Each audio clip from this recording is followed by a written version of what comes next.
Okay, last thing I'm going to say is I just want to talk a moment about, we talk about disruptive abundance. And you may have some ideas in your mind of what disruptive abundance means. Okay, kind of sounds a little bit like an oxymoron. What do you mean disruptive abundance? Disruptive abundance, I'll break it down. Disruption sometimes feels like a negative word, like disruption, something bad is going to happen. But disruption is part of life. Things are constantly changing. And what can seem as a challenge at one moment can lead to a great opportunity and a great transformation, individually, societally, country, etc. There's a lot of undercurrents going on right now.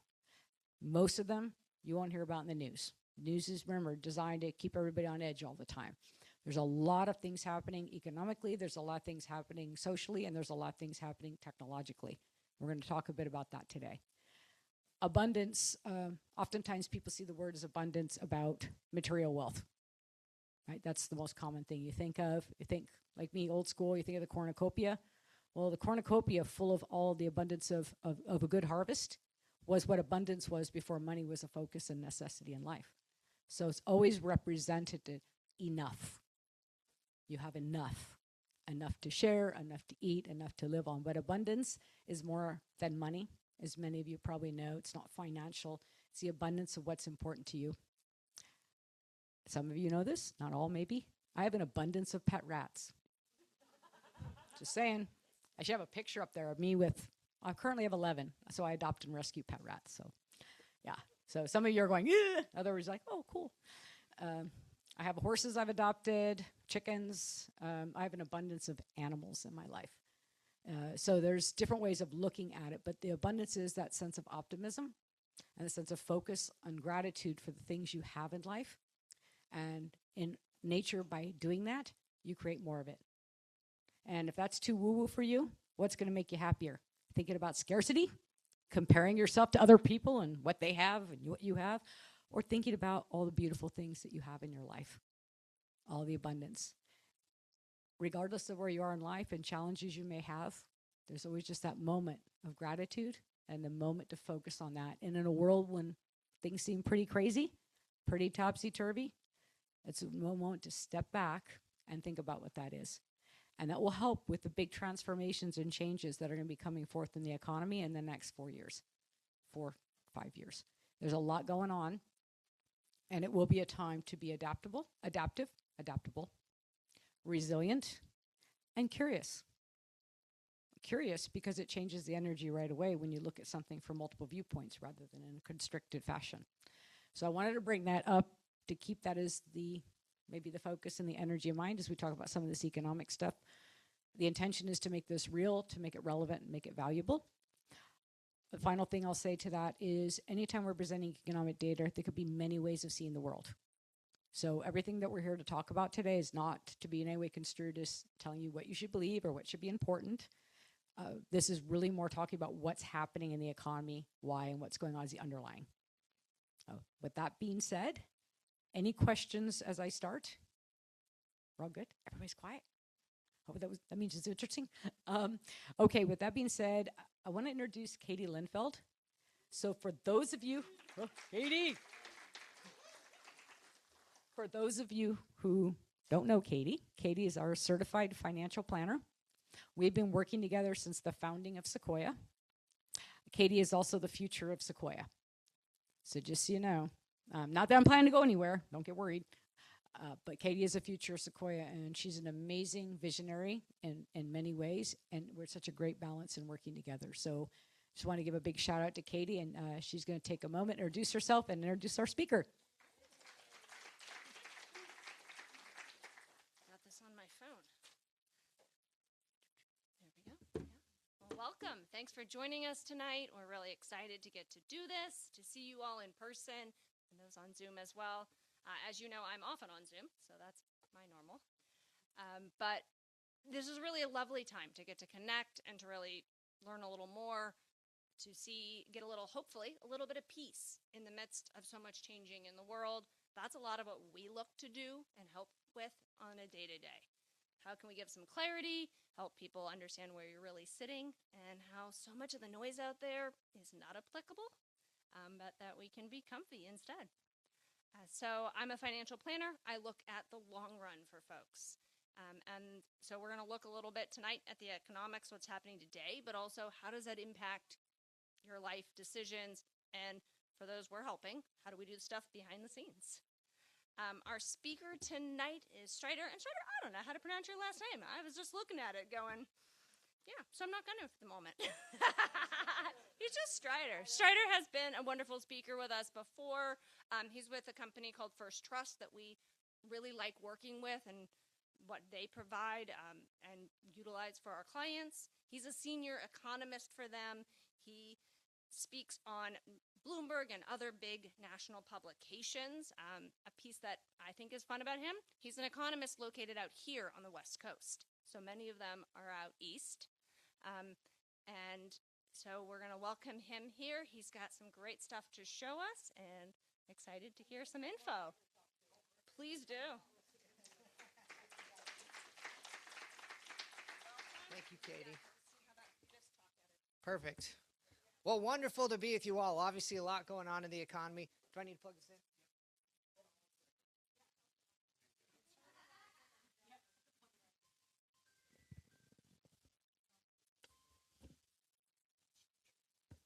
Perfect. Besides the slides.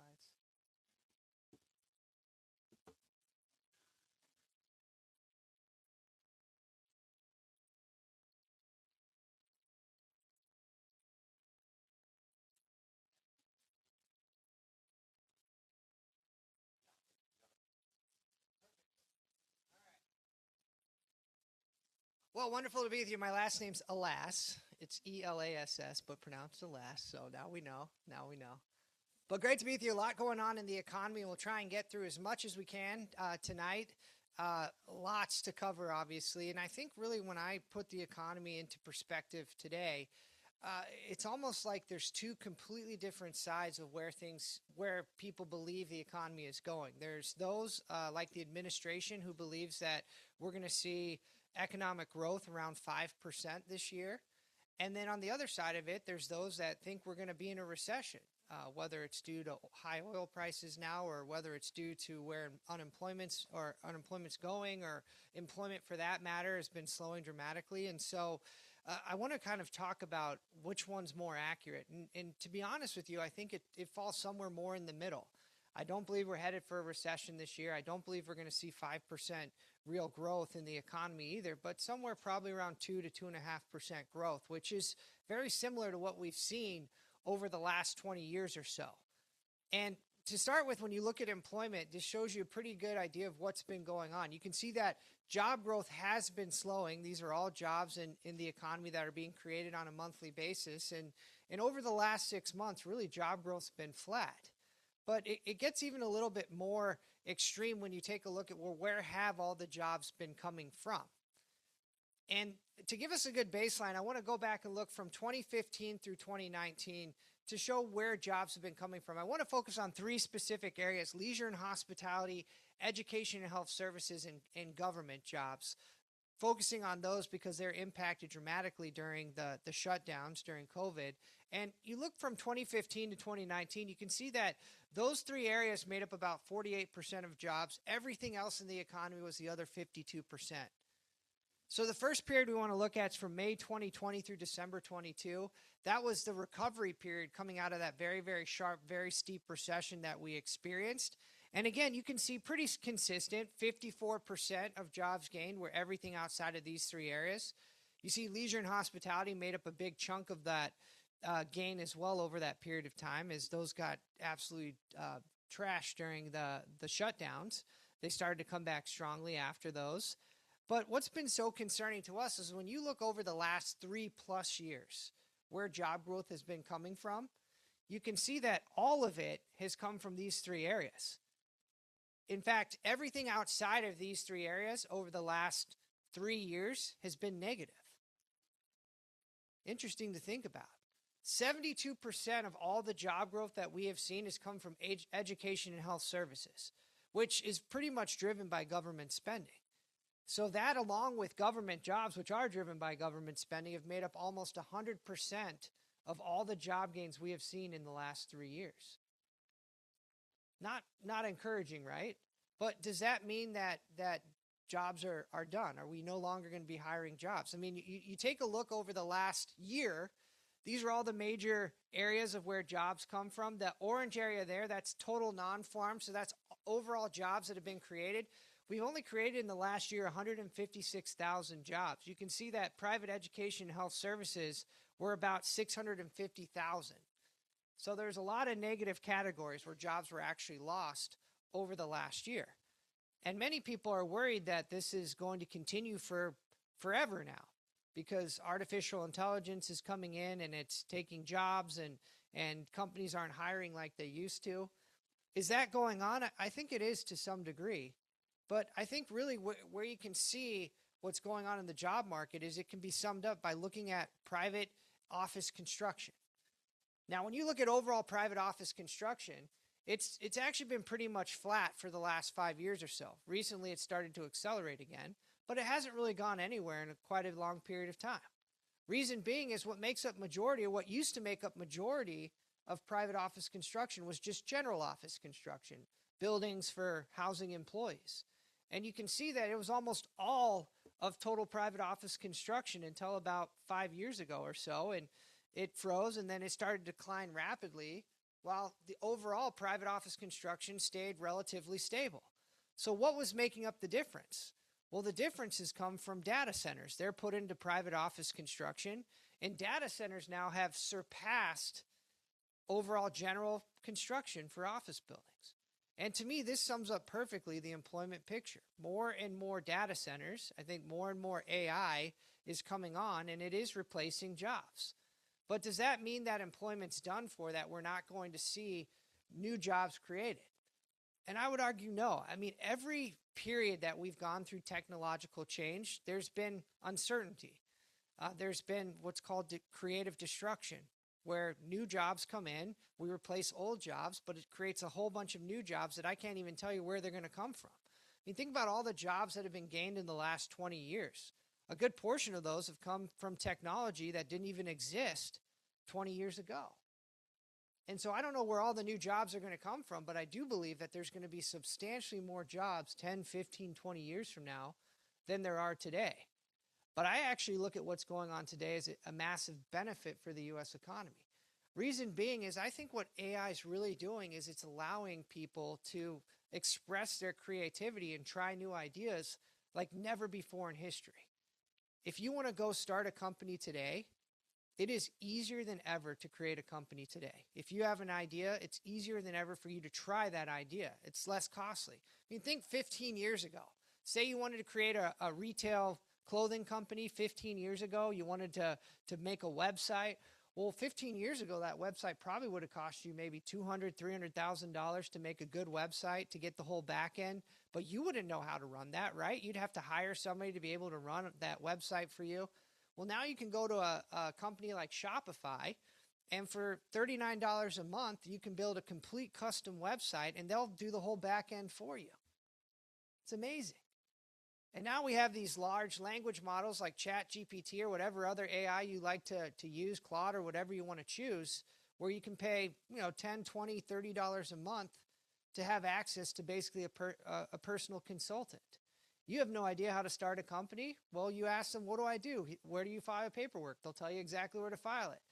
What do I need to do tax-wise? What's the best for this or that? It's not perfect by any means, but it lowers the barrier to entry dramatically. And so I think, if anything, from the last 5 years, what people have said to themselves is, look, those that have assets have done exceptionally well. They've benefited tremendously from the inflation that we've seen, so on and so forth. But if you don't have assets, which is the majority of Americans, you've been absolutely crushed by what's been going on. And so I think there is this turmoil, this upheaval that's going on. And I think people are realizing, why would I take my idea and give it to this big company where I don't own equity, where I could start this on my own? And I think what we're going to see eventually is we're going to move more and more towards an ownership economy. Companies will be smaller, not as many employees, but more of that will be owned by multiple employees. And so more companies, fewer employees, but more ownership. in general, I think that's going to be a massive benefit to the U.S. economy. So how can you show this? Well, if you take a look at business applications in the United States, these are people that are filing for business applications over the last 12 months. It's sitting at record highs. Never been higher. You can see we saw this massive increase during COVID, and I would say that was really the start of it. People realized like they got put out of work. We lost 21 million jobs over a 2-month period. People said, okay, well, I can't find a job, so I'm going to start something new. And you see this massive spike, but it never came back down. It stayed elevated, and now we're sitting at new record highs. And I think that's people that are continually, new people that are continually saying, look, I'm going to start a new thing. I'm going to start a new thing. I'm going to give it a try. Does that mean all of them are going to work out? No, not at all. In fact, most of them will fail just like normal, but more ideas are being tried than ever before. And to me, that's the huge benefit that I see coming down the pipe for what's going on in the United States. Now, looking at the consumer, I think things still look to be okay. Yes, household debt sitting at record highs, but just knowing the level of household debt doesn't tell us too much, right? Besides it's at record highs. I could take this back 100 years, and almost every year it's sitting at record highs, really except when you're in a recession. So just knowing the level of household debt doesn't tell us too much. We need to compare it to something else, and usually when households are taking out debt, they're taking out debt to purchase assets. And so I think a very effective measure to look at is household debt relative to household assets. And when you look at debt relative to assets, it shows you a pretty different picture here. You can see from 2000 moving on, debt relative to assets was growing. In fact, it peaked during the financial crisis. So I say, yeah, the consumer was over-levered. But you look at where things are today, although household debt's at record highs, assets over the last 15 years have grown so much quicker than overall household debt that debt relative to assets is actually sitting at some of the lowest shares that we have seen since the 1960s. But where it gets more interesting to me is when you look at, well, what is household debt actually made up of? And we hear a lot about student loans. We hear about auto loans and delinquencies, credit cards, so on and so forth. But the reality is 70% of household debt is just in mortgages. Now, back in 2006, 2007, it was about the same ratio.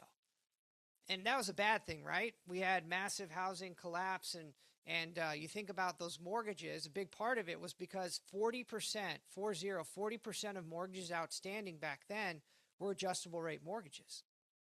So as interest rates went up, a lot of people got into trouble. They couldn't afford their loans. They had to let the homes go. They put very little money down, so they just said, take the home, and we had massive inventory build. Demand fell off a cliff, the housing crisis. So looking at things today, home prices are still moving higher. They've slowed dramatically, but they're still growing. A lot of people are worried, are we headed for another housing collapse? And the reality is I look at this as a massive benefit today because the fact that 70% of debt outstanding is in mortgages, majority of that is fixed. About 95% of mortgages outstanding today are fixed rate mortgages. But even more interestingly, if you look at what they're fixed at, we have over 50% of mortgages outstanding today that are fixed at less than 4%. So a lot of people have scratched their heads. I mean, we know that home prices are continuing to go up, and yet demand for housing has fallen off a cliff. I mean, it's simple supply and demand, right? The way economics works. If demand is going down and supply stays the same, we're going to see prices come down. But the reality is that not only has demand come down, but supply has come way down too, because nobody's willing to sell their home. I mean, if you're locked into one of these, which I'm sure a lot of you are, it makes it very hard for somebody in that category to be willing to sell their home to buy an equivalent priced home where all of a sudden they might be paying double or triple that monthly payment. It just doesn't make sense. And so inventories have been very, very lean. If you have a son or daughter, if you've personally been looking for homes in the area, I'm sure it's been frustrating over the last couple of years. There's just not that much great inventory, right? This is pretty close to home for you guys. This was in San Jose here. This house was for sale. $1.6 million for this beauty here. They actually increased the price by $125,000, but the real kicker here is when you look at the overview of what they call this great opportunity to own this large home, it has an inactive meth lab and meth contamination. So for about 1.6, that's what you can get in San Jose right now. I mean, not the best, right?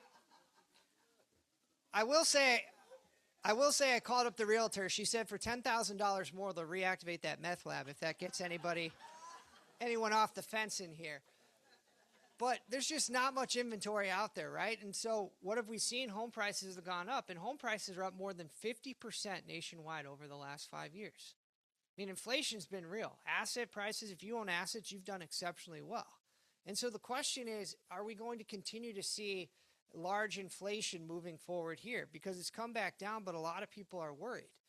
And the big worry, if you think back to why did we see this inflation, so many people believed it was because of the massive government spending that took place in the economy during 2020 and 2021. And that was a factor, but I think it's very important. It's not government spending itself that is inflationary. It's how the government gets the money to spend. That's inflationary. And what I mean by that is if you take a look at this chart here, you can see, I mean, obviously there's correlation. Government spending went through the roof. We added trillions of dollars of new spending, and we had massive inflation. But if you wanted to disprove this, you could just go back to the financial crisis. This is not on a log scale. If I put it on a log scale, it looks very similar to this massive line here.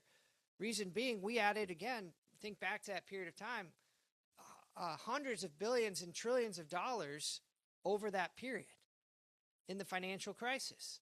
And yet we didn't see any inflation over this period. So why was this period different from this period?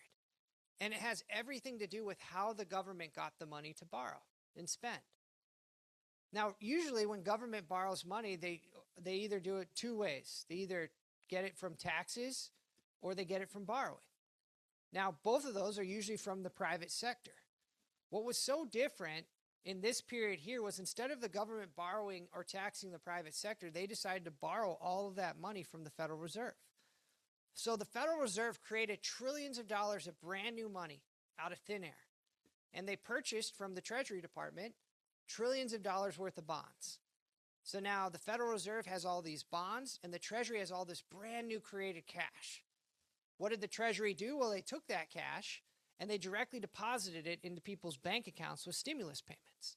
So all of a sudden we saw trillions of brand new dollars enter the money supply in the United States. The money supply is all money that's outstanding in the U.S. Here's a look for you at that measure of money supply. You see from 1995 to 2020, it was growing right around 6% a year. Even with all that government spending over this period here, you don't even see a blip. 6% a year. And then all of a sudden, look at this. We added 40% more to the money supply in a 2-year period. I mean, never before have we seen money supply grow that rapidly in such a short period of time. And so the second that measure started to tick up, that was when we started to get very concerned about inflation. Because as Milton Friedman always taught, inflation's just too much money chasing too few goods and services. If you grow the money supply by 40%, but you don't grow goods and services production by about 40%, you're going to have more money per good or service.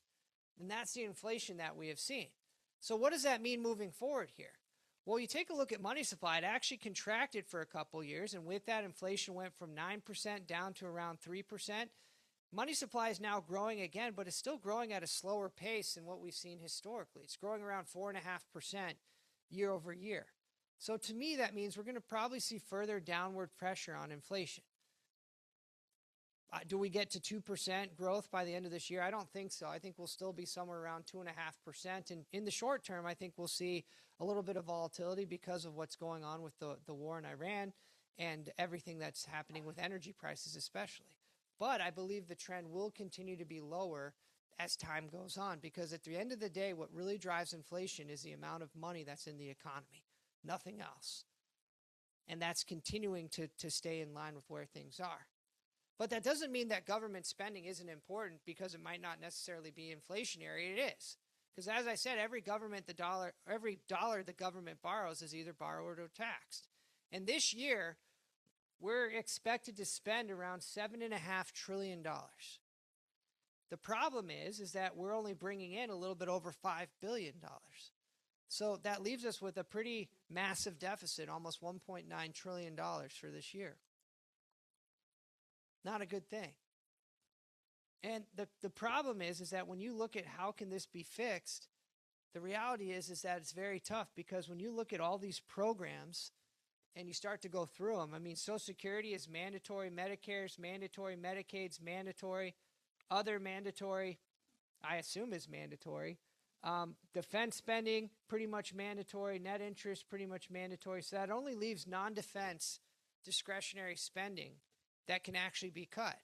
But even if we cut that to zero tomorrow, all these other programs have automatic growth rates to them that within 4 years, that savings would be completely wiped out. So if we ever want to get serious about cutting government spending, we have to wade into these mandatory programs. Does that mean cutting people's benefits? I don't think so, at least not for a long time. What it means is that figuring out all the waste, fraud, and abuse that's going on in these systems, starting there, that'd be a good place. But the problem is Congress has to agree on it. And the reality is we know it's very hard for Congress to agree on anything these days. So I don't see much improvement there. But the reality is many people believe that this is a revenue issue, that the government's just not bringing in enough revenue. So they look at this and they say, well, look, I mean, pretty easy here. Why don't we just raise another $1.9 trillion and then we'll have the problem solved? Have the rich pay their fair share. But I think everybody's definition of who's rich is different. And it seems to always be, it's not me, it's the person that's richer than me that needs to be paying these extra taxes, right? But the reality is that it doesn't matter. You go back over history, we've had top marginal tax rates in the 90s. We've had them in the 30s, all across the board. And the reality is that when you look, and this is as a share of GDP, which is a share of the economy, it keeps things consistent over time. When you look at revenues, that's this orange line right here. When you look at revenues as a share of GDP or as a share of the economy, they've averaged right around 17.2% of GDP going back to 1950. Now, it looks a lot like it bounces around a lot, right? But this goes from 10% to 35%. If I took this from 0 to 100%, it almost looked like a flat line, right around 17.2% of GDP. So what does that mean? Well, if we ever want a balanced budget, we have to get government spending down to around 17 to 17.5% of GDP. The problem is that government spending has averaged 20% of GDP since 1950. But what's more shocking is if you look over the last 15 years, very rarely has government spending even been close to its historic average. Today, it's sitting at around 24% of the economy. But revenues are sitting right at their historic average, actually a little bit above their historic average. So when people say, well, we're not bringing in the revenues, that's the issue, I'd argue that no, that's not the problem. The revenues are where they've always been. It's the spending that's been out of control, and that needs to be addressed. Now, one of the ways that the president has been trying to address this is by raising tariffs. And I think no matter if you like Trump or whether you hate Trump, I don't feel like there's anybody in the middle. It's either you really like him or you really hate him. Either way, one thing that I think you should appreciate about him is that he is trying tons of new ideas, tons, that haven't been tried really ever in history in a lot of ways. Now, some of those ideas I think are amazing. Some of those ideas I think are just terrible. But what I love is that he's trying these new ideas. I think that's progress and it can move things. When you think outside the box, it's always a positive than thinking the same way that everybody else has always thought. One of those ways has been through tariffs. Now, I'm vehemently opposed to tariffs, but I will say that over the last 8, 9, 10 years now since he was president the first time around to where it is now, my understanding has opened up. I was really black and white on this. Now I'm a little bit more in the gray area on this. I still do not believe that tariffs are a good thing because ultimately it's a tax, and it's a tax that falls on the U.S. consumer or U.S. businesses. No matter what you hear, the reality is that's the truth. It's not falling on China. It's not falling on any of these other countries. It's falling on the U.S. consumers or U.S. producers that are getting those items from these other countries. But Trump has figured out a way to bring in more revenue because of these tariffs. And the reality is that I don't know where tariffs are going to go tomorrow. I mean, if there's one thing that President Trump and I have in common more than anything else is I think we both just don't know what he's going to do tomorrow. I mean, I don't think he knows. I don't know. Maybe we see tariffs go up tremendously. Maybe we don't. With the war, maybe things get fixed tomorrow. Maybe they get worse. I mean, and I think that's one of his curses, but I think one of his gifts too is that nobody knows what he's going to do. And when you look at it from a tariff perspective, it's been pretty dramatic. The blue bars there, that's 2024 effective tariff rates. So what I mean by an effective tariff rates are these are the actual tariffs that are being paid coming into the United States, percentage-wise. So all the way over here is all partners. So in 2024, tariffs were 2.3%. So if you imported $1 worth of goods, you were paying $1.02 to get that into the United States. You can see that in 2025, that moved up to almost 8 cents or 8%. So instead $1 worth of good coming in now costs $1.08 to get that in. But very different country to country, right? You take a look at China, for instance, it went from 11% up to about 30%. A pretty massive change there. Every single major trading partner of ours, though, has higher tariffs in place today than where they were in 2024. And so it's been across the board. And the president looks at this and he says, well, this has been great because we're bringing all this revenue and it's coming from all these countries are paying for it. But the reality is that's not the case.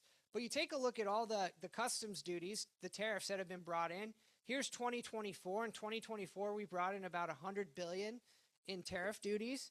2025, we brought in about $300 billion in revenues.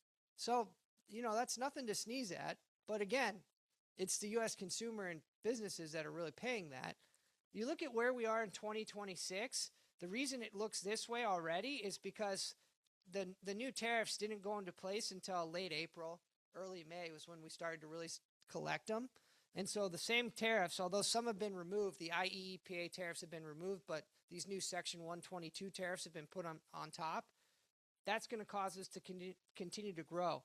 Those Section 122 tariffs, which are temporary, they only last 150 days, will wear off probably around here. So I think by the end of this year, we'll probably end up somewhere close to $300 billion again. Now, the reality is, are tariffs ever going to go away moving forward here on out? I don't think so. Because once the government finds a new stream of income, it doesn't matter if you're a Democrat or Republican, you just don't want to remove that new stream of income. Because what that allows you to do is say, well, the deficit's here, now we've cut the deficit, but it was just here. Why don't we just raise the deficit back to where it was, right? And we're not going to cut this spend. We're not going to cut these revenues because that allows us to actually spend more. And so it's going to be very difficult for those tariffs to ever be removed. But I do believe that we've probably hit the highest that we will see from tariffs last year. When these tariffs were ruled unconstitutional, it's going to be very hard to raise tariffs back to the levels that they were at. And so, yes, I think higher tariffs are here to stay throughout the future, but lower than where they were just in the last year, which is a benefit for the U.S. economy moving forward here. But when you look at the economy in general, I'd say, yes, things look to be okay.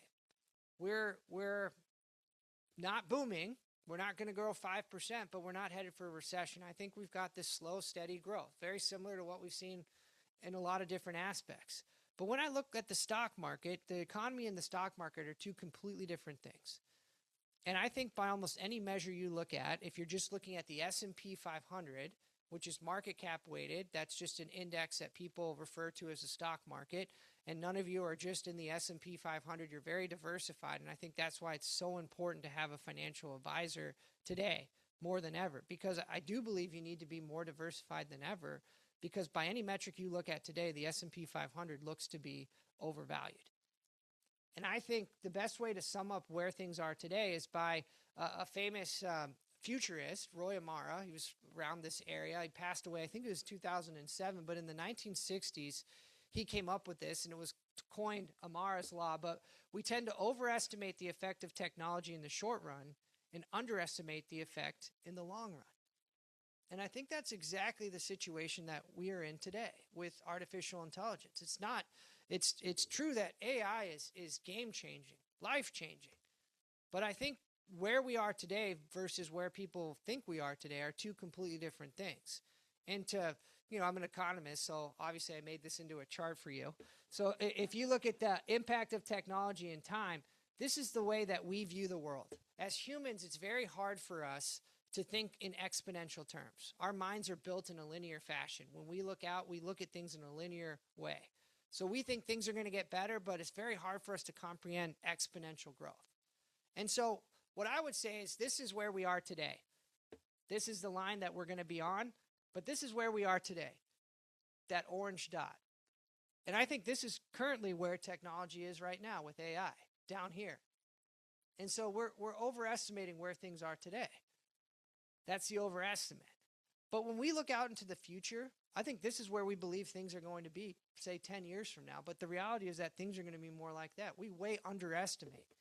Look back at any technology. Nobody has been able to estimate how good things have gotten from new technologies. And I don't think they will with AI either.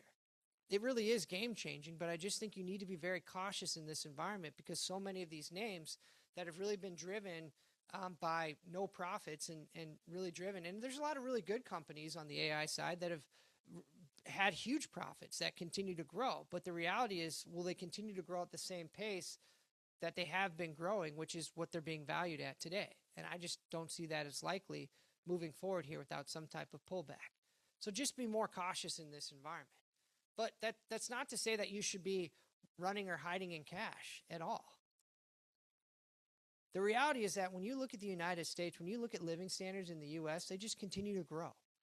Not all the time, but over time. And that's what we're in this for, is over the long term. This is about 170 years of history here. Think of all the terrible things that happened over this period of time. Yet living standards grew by more than 20-fold over this period. 20-fold. Being optimistic doesn't mean bad things aren't going to happen. We open the newspaper, that's all we read about. But I'd argue there's so much more good going on than there is bad. And almost every year that good section gets a little bit bigger while that negative section gets a little bit smaller. But I think especially with the advent of the smartphone, the amount of information we read about that much smaller negative section has grown almost exponentially that we miss out on so much of that good that's going on all around us. And so I think today more than ever, perspective really matters. And when you look at the way that our country is built here in the United States with private property rights, rule of law, and a functioning democracy, not a perfect one, but a functioning one, those three things in place make this a breeding ground for the entrepreneur.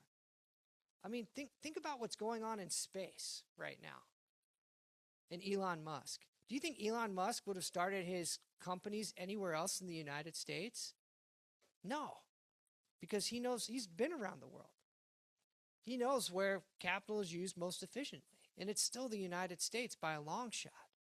And because of that, you think about what's going on with the space race, it's pretty amazing. I mean, think back over time. Some of you lived through this. Think back to the 1960s. It was really USSR and the United States, and Russia was in the lead, and Sputnik, and then we landed on the moon, and still they were sending so much more. I mean, it was a how are we going to ever beat Russia type situation. Then the USS falls, and the United States starts to take over. Ooh. And then it pauses. And then nobody does anything. But you take a look at what's going on over the last couple of years, and nobody's been talking much about this. I mean, look at us compared to anybody else. Nobody talks about this. We sent over 3,000 items to space last year. This isn't like cans of beans that we're sending to space, right? I mean, these are satellites. These are unbelievably high-tech equipment. And we're doing it like nobody else. Well, people look at this and they say, well, you're cheating because that's really mostly one company, SpaceX. That's exactly my point. SpaceX would not have started any other country besides the United States. And the lead that we have in space relative to any other country today, it's not even close. And think of how important space is becoming, especially with AI. The amount of energy that data centers are consuming, it's unsustainable. And they believe just within a couple years, we're going to be able to have data centers in space. Is China going to be sending those up to space? No. It's going to be SpaceX. It's going to be the United States. It's a massive lead that we have. And at the same time, I look at AI, and so many people are worried about what's going on in AI. It feels so new, right, the last couple of years. But the reality is it's just because chips have gotten faster and faster and cheaper that the technology is getting better and better. But AI goes back to the 1950s. I mean, many companies that have been around a long time have built their entire company off of AI. Netflix, great example. If I summed up Netflix in one sentence when they started in the late 1990s, they're a machine learning company by direct mail. Guys, remember getting those red envelopes in the mail? Yeah, I mean, those things by themselves are indestructible. I don't know what they made those out of.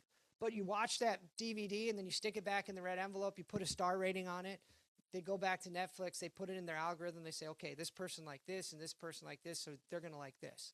Okay, didn't like that one. Put it back in the algorithm. Anyway, they're building up their algorithm. And it wasn't until 2007 that they actually launched an online streaming platform. Kind of crazy to think about. Why was it 2007? Well, it was because we couldn't stream anything online before 2007. We didn't even have mobile. We didn't even have iPhones. iPhone was created in 2007, and you couldn't stream anything on the iPhone. I had one of those first iPhones. You couldn't even send a picture to somebody on that iPhone. It was crazy. You had to like download this link and do all this weird stuff. I mean, it's incredible how and it feels like today, right, that we live with these iPhones and smartphones, and most of us couldn't live without them today. That's what it's going to feel like 20 years from now with all this new technology too. But go back to Netflix. 2007, they start their streaming platform. All of a sudden, they get millions of new users, and they're getting real-time feedback like never before. So their algorithm gets better and better and better. And by 2011, the higher-ups at Netflix get together and they say, look, we've been a TV and movie distributor for 15, 20 years now. That's all we've been doing. Our algorithms are so good, we need to start producing movies and TV shows. We know exactly what people want. And so they went out into the market in 2012, and in 2012, there was a show that was being touted around all the major networks called House of Cards. And every major TV network loved the idea of House of Cards. But they said to them, where's your pilot episode? And House of Cards said, well, we didn't make a pilot episode. And they said, they kind of laughed at them. They said, well, what do you mean? I mean, we like the idea, but we got to show our audience something. Go do a pilot episode and come back. And in that year, there were 113 pilot episodes that were commissioned. Cost about $400 million to make those 113 pilot episodes. Of those, only 35 of them actually made it to air. Of those, only 13 made it to a second season. So that means 1 in 9 pilot episodes made it 2 seasons or more. I mean, that's not a very good investment, right? But that's how it always had been done. And here comes Netflix, never produced anything before in their history. And they go to House of Cards and they say, hey, we like what you have here. We want to pick you up. If you've seen the show, Kevin Spacey was one of the stars on that show. He was interviewed shortly after Netflix picked up House of Cards, and this is essentially what he said they said to them. We believe in you. We've run our data, and it tells us that our audience should watch this series. We don't need you to do a pilot. How many episodes do you want to do? And Netflix goes to House of Cards, and they say, hey, how about we pay you $100 million up front for 2 seasons? House of Cards said, yes, please. Can you imagine all those TV producers in their ivory towers looking at Netflix saying, what are these guys doing? I mean, they've never produced anything, and they're going to risk it all on this show? That's ridiculous. They don't even have a pilot episode. And sure enough, that show came out in the very first year. It was in 2013, and Netflix down here was number 10 for Emmy nominations that year. Super impressive. But very quickly, as Netflix started to produce more shows every year, they moved up to either number 1 or number 2 every single year. Why?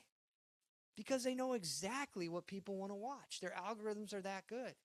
And that's all AI is. AI makes it, and it's not just going to impact, obviously it's impacted, it's going to hit every industry in some way, shape, or form. It's going to make people more productive than ever. And so because of that, when I look out at the market, I think, yes, today the market looks to be overvalued. But when I look out 5-10 years from now, with all the productivity gains that we were just about to see, I think, man, there's a lot to be excited about. I'll end with this quote. One of my favorite economists, his name's Thomas Sowell. I always love this quote from him. The caveman had the same natural resources at their disposal as we have today, and the difference between their standard of living and ours is the difference between the knowledge they could bring to bear on those resources and the knowledge used today. It sounds pretty simple, but I think it's so profound when you think about it. Knowledge builds on knowledge. And it really wasn't until the last 200, 300 years or so where we really started to see knowledge actually being able to be built on knowledge. When we had the printing press and the Magna Carta and everything else. And you look at where we are today, the internet all of a sudden made it that we have knowledge abundant. But the reality is that none of us can process through that knowledge in a very efficient way with everything that's out there. We only see a very, very small sliver in our entire lives of what's actually on the internet. Well, now we have computers that are just within the next couple of years going to be able to process every single thing on the internet almost instantaneously. Think about the cures for diseases that I would bet are already on the internet, but we haven't been able to put all the pieces together. That now we're going to be able to put pieces together like never before. Healthcare is going to look completely different 10 years from now. There's a lot to be excited about. Thank you all so much. Been a real pleasure to be with you. Yeah, so questions on demographics, how does that impact government spending? It impacts in quite a significant way. If you think about where most of the government spending is going, it's going to entitlement programs, Medicare, Medicaid, Social Security, and as our population continues to age, we're getting more and more people that are going into those programs. And so if we ever do want to figure out how to fix government spending, how to lower government spending, or even slow the pace of government spending, we have to wade into those programs. And again, I don't think we need to cut people's benefits, but we will have to come up with new creative ways. And no matter how you cut it, it's going to be broken promises to somebody. It's not going to be probably anybody in this room, but it will probably be those that are in their maybe 20s or 30s right now that aren't looking out at Social Security thinking, hey, I'm looking forward to getting these benefits, but are going to continue to pay into them. So whether it's, hey, we raise the retirement age to 72 or 75 or something like that, that by itself all of a sudden makes things a lot more solvent. So demographics play a huge role, and that's not going to change anytime soon. Yes.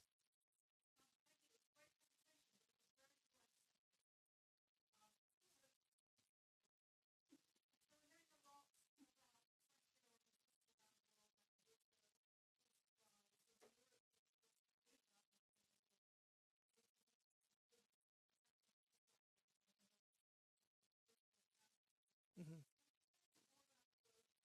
Sure. Yeah, I think overall the global outlook still looks to be okay. In fact, if you look from an equity perspective, I think there's actually a lot more value in international right now than there is domestic in the United States. I would definitely have some weight in international right now. In terms of where things go with the war, where things go with energy, what's a blessing for the United States is that we do have so much energy abundance now in the U.S., but it's not that way, obviously, around the majority of the world, especially in Europe, where they're very reliant on Russia, and now they're actually relying a lot on the United States for LNG imports, but are also relying on the Middle East to get oil and natural gas from there as well. With the Strait of Hormuz closed here, it's made it a lot tougher, and energy prices have skyrocketed. I mean, obviously around here too, but it's because it's a global market. Even though we're not going to be impacted near as much, it's still raised prices tremendously, but not near as much as it's raised prices in other areas like China, for instance, or some of these other countries, Japan, Asian countries in general. About 80% of what goes through the Strait of Hormuz goes to Asian countries. Only about 3 or 4% actually goes to the United States. So, yeah, I think as long as the war in Iran is going on and infrastructure is in play for all over the place, maybe some in Europe too, it's hard to really know how devastating it could become, because we just don't know exactly what's going to happen. If tomorrow everything was, and obviously it's probably not, I mean, you just never know. Maybe it is, but I don't believe that tomorrow there's going to be peace between all countries, but maybe it happens. Is this going to drag on for a couple more weeks? Is it going to drag on for months? If it drags on for months, I would say the international outlook all of a sudden gets a lot worse than what I think it is right now. So it's just so hard to know. But what I do know is from a market perspective that even if this does roll on for some time, the companies that are undervalued in these areas, which a lot of companies I think internationally right now are very undervalued relative to the United States, are going to continue to be undervalued and might get more undervalued. So I think from a, if you're looking out the next 5 years, 10 years from an investment perspective, international still looks pretty attractive. But In terms of where things are going in the next month or two, I have no idea. Yes.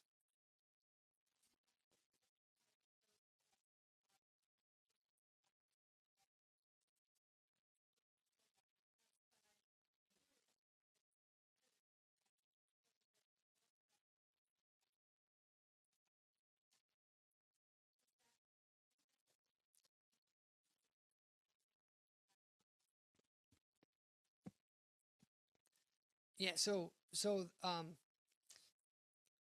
What you're talking about, there are two different ways to look at things. So if you're looking what GDP is, so the chart I showed you, I said it was living standards. It's the way a lot of economists look at living standards, and it looks at real GDP, which means inflation for everybody. It's inflation adjusted GDP per person. So if that is going up, that means that more revenue. GDP is gross domestic product. That's everything we produce in the United States. So it's a good. You could also refer to it as revenue. So, no, it's actually every year it's how much we're producing, and then it's at per capita. So it's per individual in the United States, how much revenue you're producing adjusted for inflation per person. So if that's going higher and higher per person, that means that living standards in general are growing because there's more revenue being generated per person.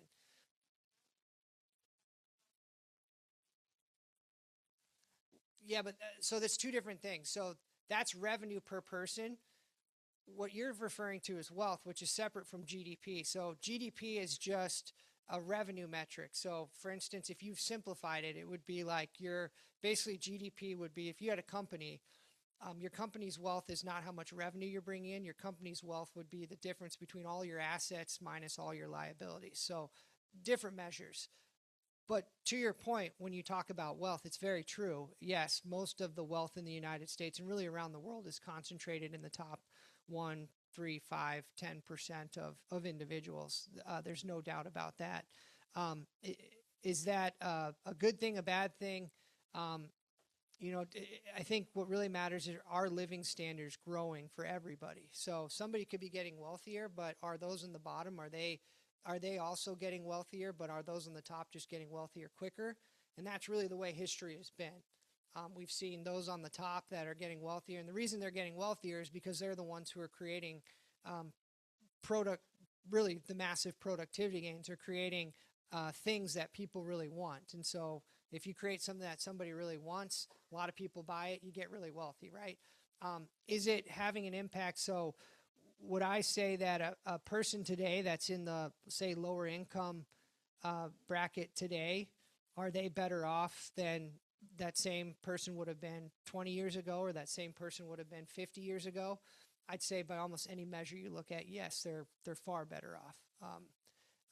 But is there a discrepancy between wealth that's continuing to grow? Yes, and I think over the last 5 years it actually got a lot worse because of the inflation that we saw, where those, if you were wealthy, you had assets, you benefited tremendously, but majority of people in the United States aren't the ones that hold the assets, right? And they had high gas prices, high rent prices, high food prices.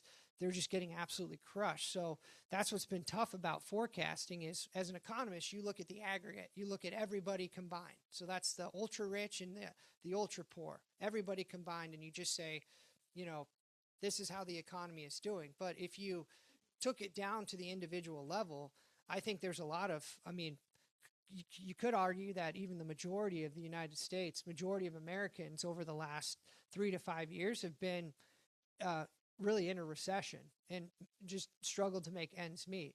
But the fact that so much of our spending is driven by those who are wealthy has disguised that to some degree. So I'd say, yes, things are getting, still today, I think there's still this big discrepancy because inflation is still high and it has still been a problem.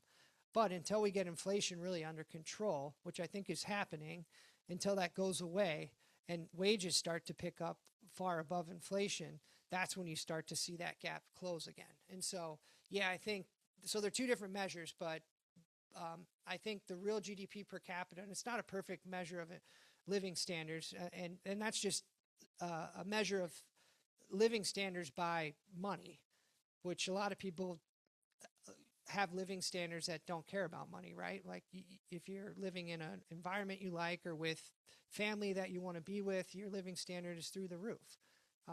But from an economist perspective, I look at it from a purely financial point of view. Yes.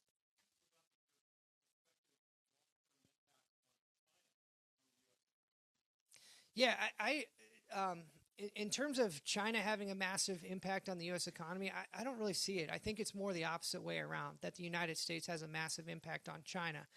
We don't really import or we don't really export a ton to China, and that's what would really impact us, where we import a ton from China. And so, and what we've seen with these higher tariffs is that started to shift. And so China's moved from our top trading partner, they're now our third biggest trading partner because of these massive tariffs that have been put on. And moving forward here, I think China's going to become more and more reliant on the United States for other things, because when you look at population growth in China, it's actually, their population's actually declining now. It's never going to increase again in our lifetimes. It's actually going to be smaller 20 years from now, 30 years from now than where it is today. It's going to be smaller next year, the year after, because of those policies that they put in with one-child policy so long ago. So I think China itself is in a world of hurt. I think a lot of the data that comes out from China from an economic perspective is just not accurate. It's hard to know if it's accurate or not, but I'd say from all the anecdotal things you see, from real estate issues to other things, there's no way they're growing at the rates that they say that they're growing. And what really matters is with China, I'd say if you looked at China over the last 25 years and say, well, yeah, China's just boomed. And yeah, it's true. But the reality it's boomed is because it's borrowed or taken U.S. technologies and went from basically nothing to using a cellular network almost overnight. The productivity gains have been enormous. And so now when you look at where we are today, it's almost like technology's equivalent now. So if China's able to create new technologies that are what's really driving growth, that's one thing. But the reality is that it's still mostly coming from the United States. And in any way, if you look at any major measure of AI, if you look at data centers, if you look at where those are located, majority of them are still in the United States. They're not in China. The only thing I think China really has going for it that the United States doesn't is that their electrical infrastructure is unbelievable there. And they could bring on a lot more data centers because they already have it built out. That's a huge problem in the United States, in an area that I think is going to, it already has been, but I think it's going to be a massive investable area for the next 5, 10, 15 years in the United States. Any other questions? All right, well, thank you guys so much. Such a pleasure to be with you as always. Have a wonderful rest of your night.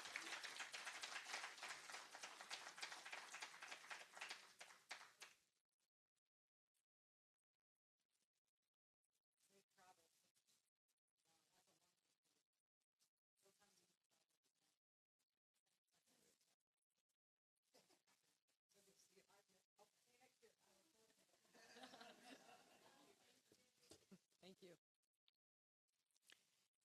Wow, a lot of good information. How does everybody feel? Too much economics? Done? Can I go home? Or a little bit more? As I mentioned earlier, I probably won't need very many of my charts because I really feel like it would be a lot of repetition of what you've already seen here today. So I'm going to kind of adjust a little bit, and I would say that maybe we will wait on the slides until the horse part. We'll see what we need. The reason I'm going to do this a little bit differently is I kind of was listening to some of the questions, not only questions that were said out loud here to Strider, but also questions people have been asking. And I thought I'd just adjust a little bit because the most important thing is you are taking time out of your life to be here. And that deeply touches me. And I also really want to respect that. So I really want to make sure this is specifically valuable to everyone that's here. So what I think I'd like to do is talk a bit about the economy, and I'll kind of tie it into life a little bit, because sometimes these charts and this data, what is GDP? How does that affect wealth inequality? What does all this mean? To give some real world examples. And what I also like to do is when you have a question, just raise your hand. Please don't wait for me to finish. Just literally raise your hand. I'll finish what I'm saying. I'm going to jump right into it. Let's make this interactive and valuable. So that with being said, we'll go back into the disruptive abundance. And Strider really talked a lot about pieces of this, right? And there's things that we hear on the news, or you guys hear on the news, because your news is different than mine for the most part, economic anyways. And many things are tinged with politics, with social ideals, with belief systems and things like that. And I will tell you as an economist is that it's very easy to twist data to present a narrative. I can absolutely assure you, if I look at data hard enough and you want me to give you a narrative, I'm happy to do that. I'll never do it because it's not ethical and it's not right. That's why you've noticed if you've talked to me, I stay out of, with the political view aspects, right? It's a personal choice. Everyone's perfectly capable of coming to their own decisions on that, but I will tell you what the economic data says. So high level, I'd like to talk a little bit about, I'm going to talk about three things. I'll talk a little bit about the question that you had earlier about kind of income inequality and the impacts. I'm going to go a little bit deeper with that from an economist viewpoint. I'll also like to talk a little bit about, kind of what's happening in the job market and what the jobs are of the future. There's and these are questions I've gotten a lot from a lot of you. I've gotten a lot of people sending it in advance of this presentation. They said, hey, I'm going to be on Zoom, but can you talk about this? Unfortunately, the regulators took away the chat function for us on Zoom. So everyone has to send their questions in advance now. So I want to make sure to cover those. And then the third one I really would love to talk about a little bit about is kind of this innovation and what's happening right now and how it will impact because it's unknown, but what is also possible here, because many of you have heard me talk about the fact that we are heading into some pretty significant economic challenges in about the 2030s. You've heard me mention that before. It's a math problem. It's a debt problem.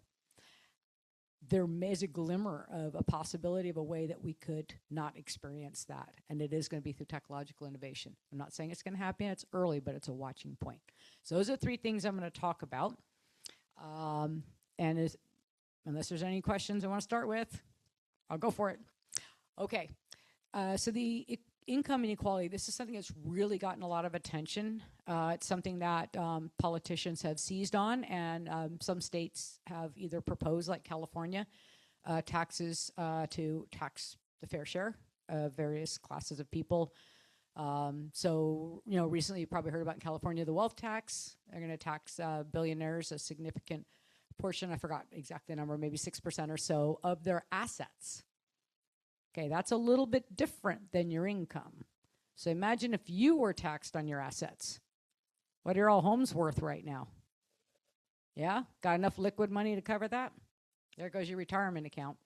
So the concept of wealth tax is very challenging because many people, regardless of socioeconomic status, have a lot of money in illiquid assets, in business, in real estate, and whatnot. So a concept that's been tried before, it's been thrown out by the courts every time it's been tried just because there's a lot of, I don't want to call it, there's a law and precedence about that. So California's proposal is a billionaire tax. It will almost certainly pass because it's incredibly populist. There's like 200 billionaires in California, and actually at the rate they're leaving, probably a lot less. There was. So the challenge to that is that just the idea that this could happen, even though it's unlikely, even if it passes, it's unlikely to make it through the courts. It's been tried many times. There's a lot of precedence to it. But it's very populist, it'll pass.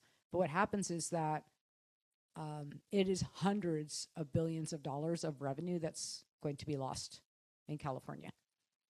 California has a very progressive tax system. California really, really, really depends on the evil 1% to fund the state programs, the programs that we all in this room probably hold near and dear, that support our communities. So it's a very big balancing point of how to raise revenue, but also without driving the revenue out. And I understand there's a lot of different beliefs on this and whatnot, but I'm just talking the economics here. The other thing is, if the rules passed, one thing to know is that it won't be just the billionaires' finances that will be looked at, because everybody will be suspect of being a billionaire hiding their money. So your financial life, and this is in the bill, your financial life will no longer be private. The state will have the ability to look into all of your financial affairs because of just that. Billionaires hiding their money. The same thing the IRS does when they have a suspicion of someone not paying taxes. So I'm not bringing this up again to have anybody think about this one way or the other from the ideological views, only just to understand what these are, but not to be outdone by California. I'm not going to say names because I feel like everything will be political, but there's a senator in that has proposed a ultra-millionaire tax on a federal level. Okay? So if you have X number of millions of dollars, you are now suspect to the big federal tax. And there's nowhere to run and nowhere to hide because it's the entire country. So this is a populist movement. It is something to keep an eye on, but it can have an impact on, significant impact on productivity and how money and funds are invested. Is that the right solution? Again, there's a lot of different thoughts on that. And the challenge to me as an economist is whether you believe it's the right solution or not the right solution, or you're kind of on the fence about it. I just look at the math and the stated solution, what this is going to solve for, right? Pay for healthcare, pay for social services, pay for this. It will not generate enough money, even in the most optimistic assumptions, because the cost of these programs are so massive. You could seize all the billionaires' money, all of it, every cent, and it will be a couple of years of difference. So the bid is going to be a challenge to navigate the fact that we've always had wealth inequality. The biggest reason it's spread so far now is because we have a small number of people with a great deal of wealth, right? You've heard about that. You know, your Elon Musks, your Bezos, your Bill Gates, whatever, all the people, those names you know. But the one thing to remember about money is it's not a pie. A lot of people think money's like a pie. If these people have a really big slice, everybody else gets smaller slices. But money is created every day. Love him or hate him, what Elon Musk didn't exist not a long time ago. None of it. How much wealth that's generated didn't even exist. It was an idea. It was a creation. People voluntarily bought his products. Bezos with Amazon doesn't even look at any of them, right? They've created something. People voluntarily spent money on it. They grew a great deal of wealth, but it created more money. It didn't take money away from anyone. The biggest thing that's taken money away from people, as Strider mentioned, if you have assets, your experience in this last few years has been very different. Look how much your house has appreciated. Look how much your stocks have appreciated. Overall, very different situation than people that don't have assets. They are getting crushed. So inflation and spending is a place to look. Again, not here to shake anyone's tree, but I wonder if I bring that because it comes up a lot of this whole idea of if somebody has a lot, somebody has less, and that's not kind of how our system works. So anyway, that was a little bit of food for thought with that one. The other one I'm going to talk about real quick, and I'm going to hop over to questions, is about the concerns around AI. There's been two big concerns around AI. And this is going to almost certainly be a political issue as we roll into the midterms. And everything is political nowadays, but this one is one because there's also the fear of the unknown and the changes that are happening. So two pieces to it is potential job losses and changes to industries due to AI, and the other one is data centers. And as Strider mentioned, we will not be able to produce enough energy for the data centers we need to move forward with AI. And AI is not just a cool new tech innovation, it is also a national security issue. We cannot get behind on AI because who controls AI or who's ahead will control the world.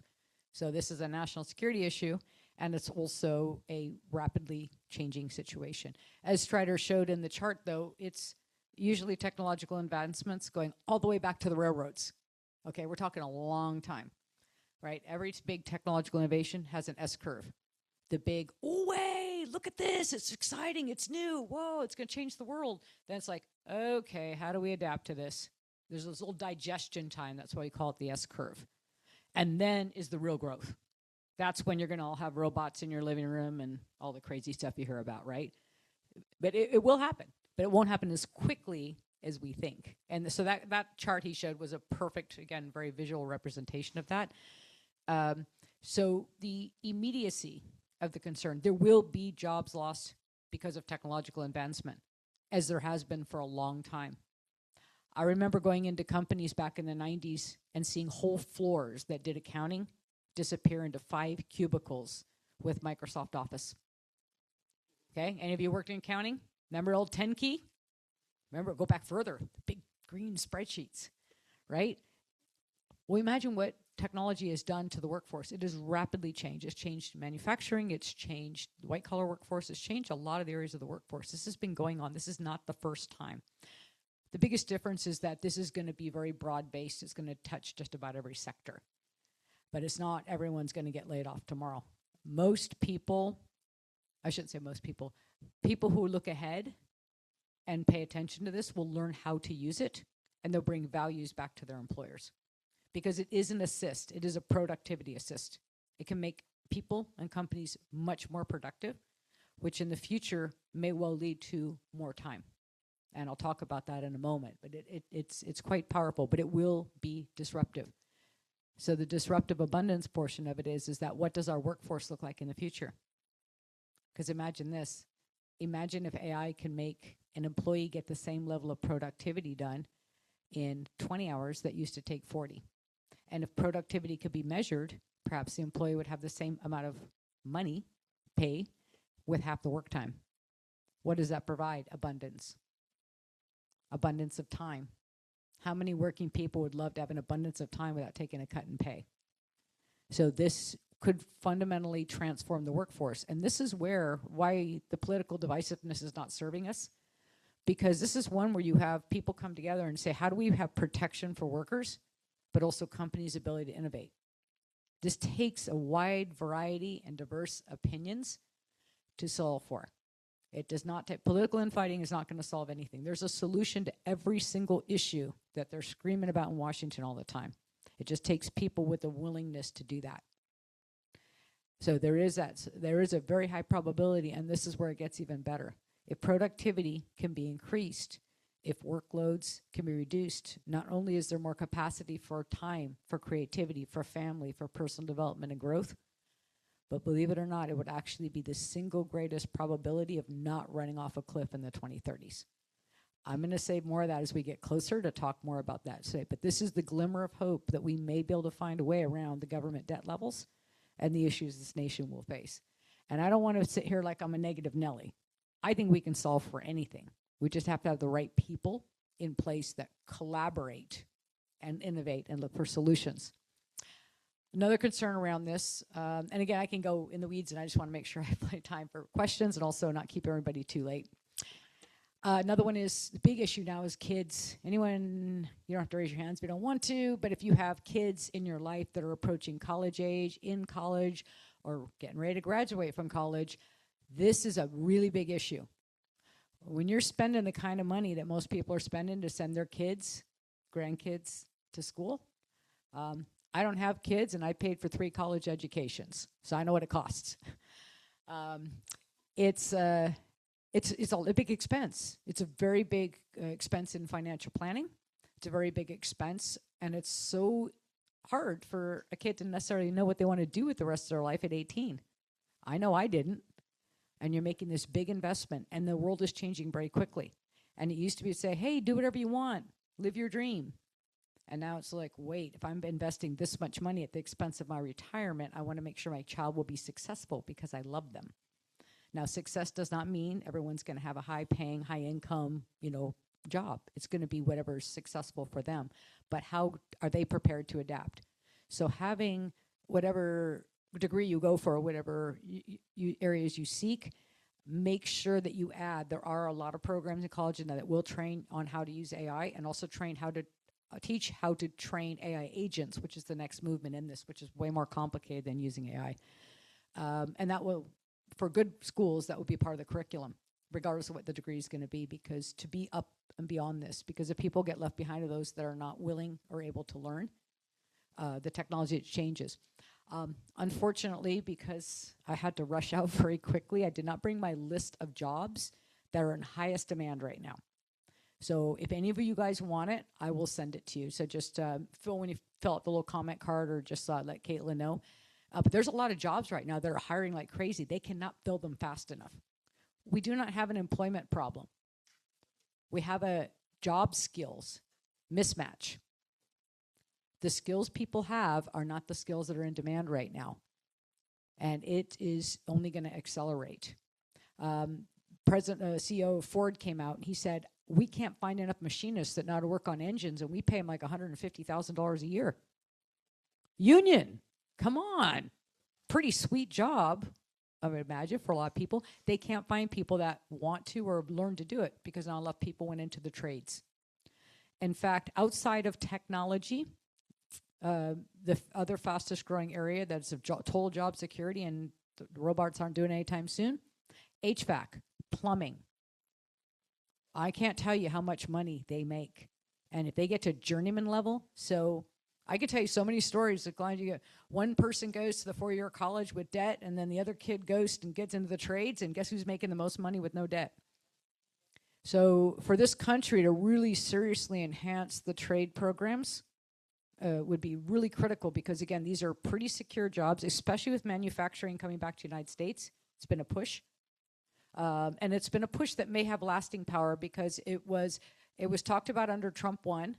Biden put it in on the CHIPS Act, and Trump 2, second term, enhanced it. So weirdly, I don't get to use the word bipartisan a lot, but that's pretty bipartisan. So it's something that has staying power as we go through the political shifts. And so I want to bring that up because there are a lot. Like I said, I have a list of jobs. Other areas that have more security are healthcare and education. Sorry, looking at you. Healthcare and education. Those areas, because while AI is going to be a bigger part of it, technology is going to be a bigger part.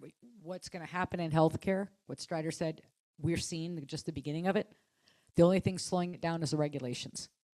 It's going to be massive. And the quality of patient care and the ability to share information, and the ability to be able to quickly research things very specific to your genome, this is already happening. And AI is speeding up the ability to have highly customized and targeted care to you, to your body, to your needs, not general advice based on your condition.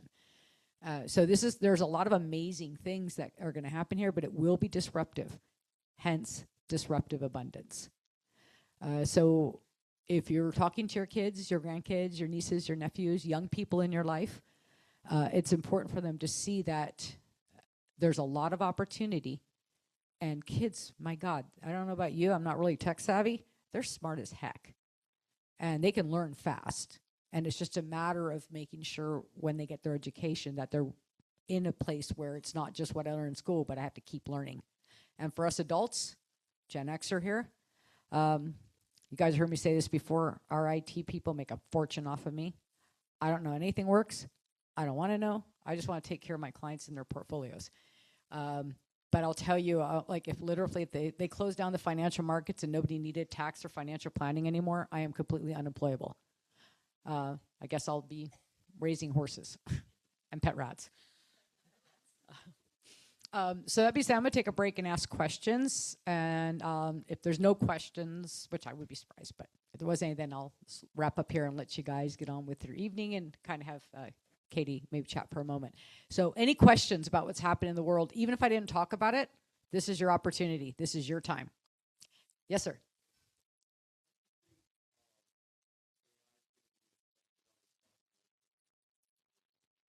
With the what? Oh. Well, the biggest reason, and if you guys have heard my webinars from last fall, throughout the year, I've said the same thing, is the market went up, defined by the S&P, over 14% last year. That is phenomenal growth. That is highly unusual. My high growth clients saw a lot more than that. And I'm saying that for a reason, is that when you have a market that goes up that much, it's got to pull back. Seen the charts?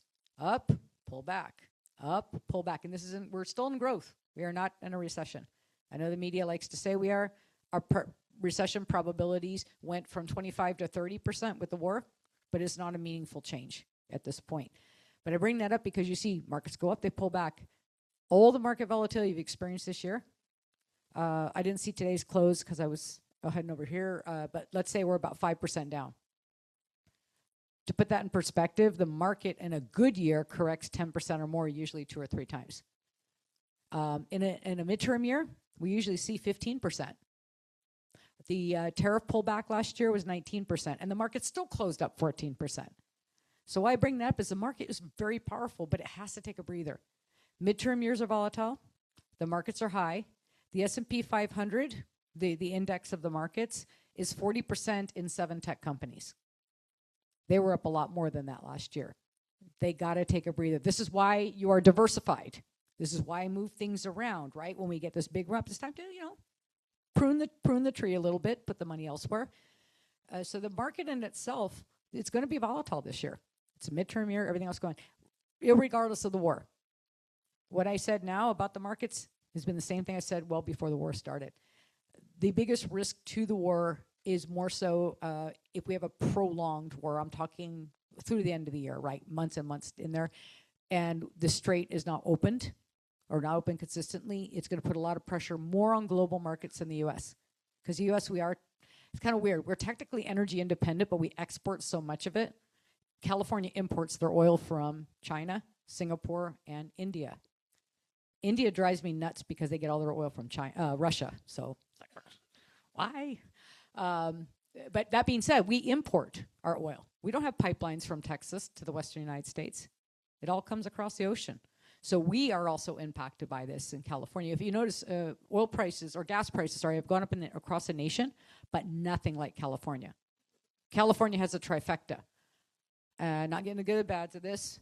High gas taxes, refinery closures, and more threatening to close because it's not cost effective for them. And again, what's happening with the entire world right now. But the biggest one is, just to give you a perspective, is gases in the low 4s, high 3s in other parts of the country. Sorry, now all low 4s. I don't think anybody's in the high 3s anymore. California, I don't know where we're at. I have no idea. 6? 6, 7? Yeah. Yeah. So that gives a little bit of perspective. It's very unique to California, but it's, of course, exasperated by what's happening overseas. So, yeah, for an extended period of time, if the strait's not reopened, it's going to put a lot of pressure. Currently, the strait has opened, but Iran's charging a high fee to pass through. Yeah, I don't know what the fee is, but they're making some money off of it for the ships they'll pass through. So this whole situation is obviously super fluid. I have no access to national security information. I don't know anything more than you know, and boy, I'll tell you, I don't want to get my information from the news for sure, because it's kind of crazy, kind of weird stuff out there. Any other questions? Yes?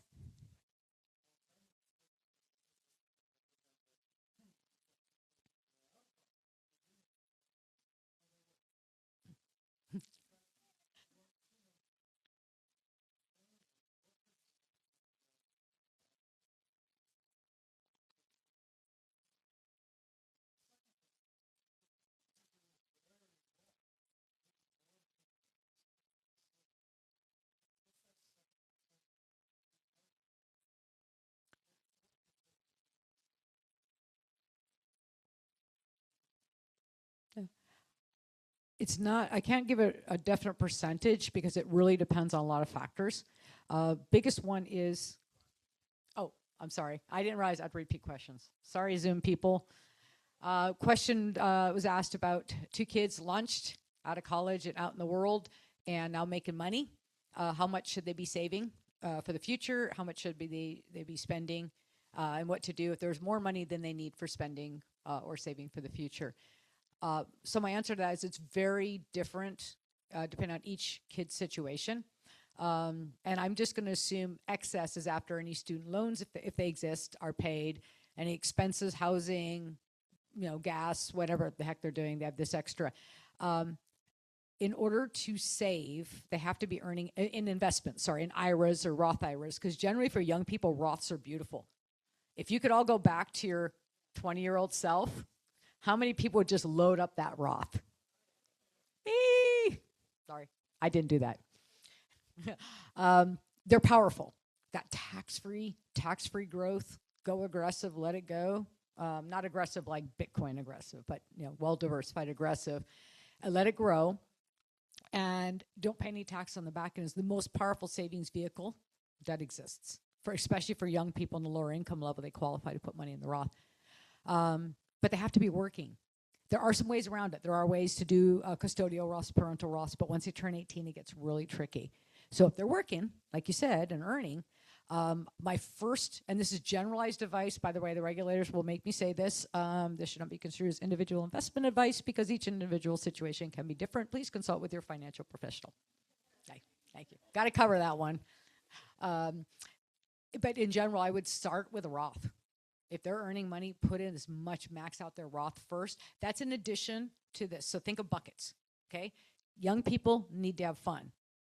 So if you want to say, if you want to be simplistic, and again, it depends on dollar amounts and things like that, a third for your future, your long, old self that you can't even imagine because you're 20 years old. The second one is savings for more intermediate term things. Someday maybe I'll buy a house. Someday maybe I want to start a family. Someday I'm going to do something and I want money set aside but not tied up till I'm 59 and a half. And gosh darn it, with the other third, go have some fun. Because it's important. You don't want to save everything for your future. You want to save enough that you have choice, because debt is slavery, savings is freedom. Exactly, that's the truth. And that's the biggest thing to tell kids. When they come out of school with hundreds of thousands of dollars in student loan debt, and they can't earn that with their degree, the pay scale on their degree, it's really, really challenging. And it's not that they're not doing great and noble work, it's just the reality of what it costs to get an education and what that degree can return on that investment. So to save, to have that money will give them the greatest amount of freedom. I know, but I can't give you a percent. I gave you a third, a third, a third. It's approximation, so 33, 33, 34. It's because it so depends, like what else is going on in their lives. It can't be that. It can't be generic. It should be customized. If you think of the 3 buckets, that's a great place to start, though. Any more questions? Yes?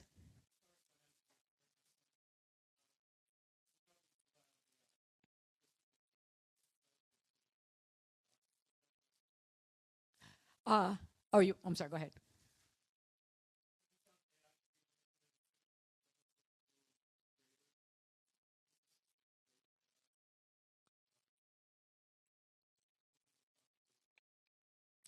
I have seen it, they call it hallucinate.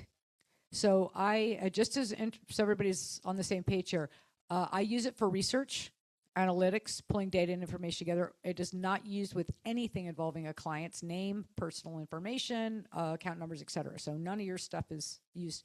But I'll give you an example, earnings reports. Earnings reports are really long and boring, and there's only little parts of them I really need to do my job well. So earnings season comes out, all the companies are releasing earnings reports. I got to go through all that. Sorry, that's why sometimes it takes a while to get a meeting during earnings season, because I have to research that. Because if you own it and I'm managing it, I'm responsible, right? Your life savings is riding on this, so I have to stay on top of these things. And so I can use AI to filter earnings reports and take out the data points that I'm looking for. And I have not found hallucinations or inaccuracies in that, because it's literally taking a report and bullet pointing it and consolidating it for me. Asking AI a question. I've seen a couple of times when I've seen this really big mistake, because it is aggregating information. So if you get really arcane and really detailed, there's more room for error because there's less available information and data. This is generative AI, I'm not talking about agents or anything like that. Generative AI, it's just so little information to pull from her. It's pulling from all this information. It's trying to pull this together for you. And then it can also be manipulated by opinions, right? Because it's a small little target set. And also things that are more subjective, where there could be political, social, or personal beliefs, that can kind of cloud it as well.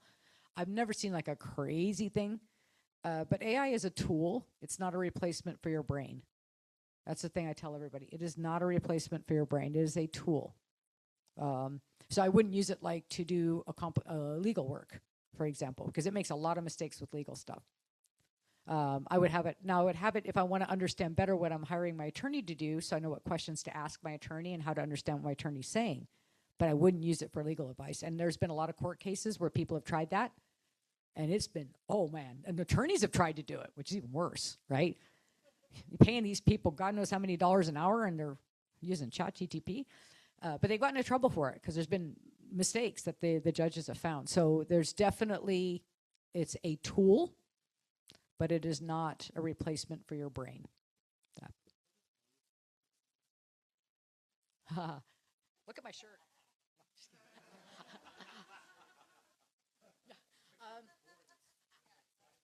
Yeah, I know. I purpose keep y'all going. Hallucination is when it just literally makes stuff up. It literally won't. I have not really experienced it heavily, but I've seen samples of it in my research when it does that. It literally makes something up. So, like when you're talking to somebody and they just make something up. But the thing with the person, you have that little filter, like, does this person really know what they're talking about?